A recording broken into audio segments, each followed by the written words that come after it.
Hi friends, నమస్తే. ఎలా ఉన్నారు? బాగున్నారా? నేనైతే బాగున్నానండి. ఈరోజు చక్క దోసకాయ చట్నీ చేద్దాం అనుకున్నానండి.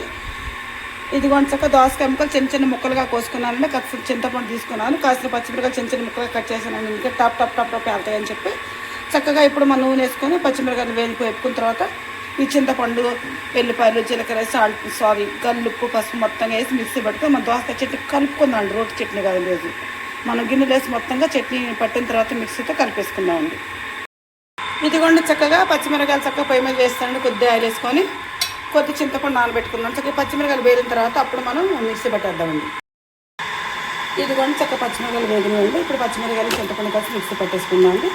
ఫస్ట్గా వెల్లిపాయలు వేసాను జార్లో, తర్వాత చింతపండు వేసేస్తున్నానండి తొందరగా నలుగుద్దని. తర్వాత మిరపకాయలు వేద్దాం. ఇదిగోండి పచ్చిమిరకాయలు, పసుపు, గల్లుప్పు, వెల్లిపాయలు, చింతపండు చక్కగా మెత్తగా మిక్సీ పట్టేద్దామండి. చక్క చట్నీ కలిపేశాను కదండి. ఇదిగోండి ఆయిల్ పెట్టేసుకున్న ఆవాలు, జీలకర్ర,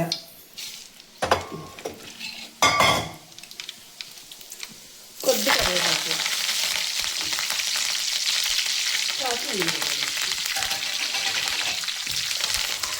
కరివేపాకు వేసిన తర్వాత ఆవాలు చుట్టిన తర్వాత మెరుగా రేగి ఆకుండా వేయాలి, లాట మడిపోతుందండి.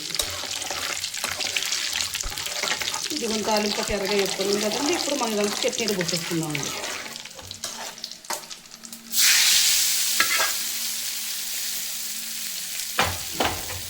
ఇదిగోండి నేనైతే ఈ విధంగా చక్కగా చట్నీ తాలింపు పెట్టేసుకున్నానండి. నేను చట్నీ చేసే విధానం మీకు చక్కగా నచ్చితే నాకు ఒక లైక్ ఇచ్చేయండి. Please subscribe.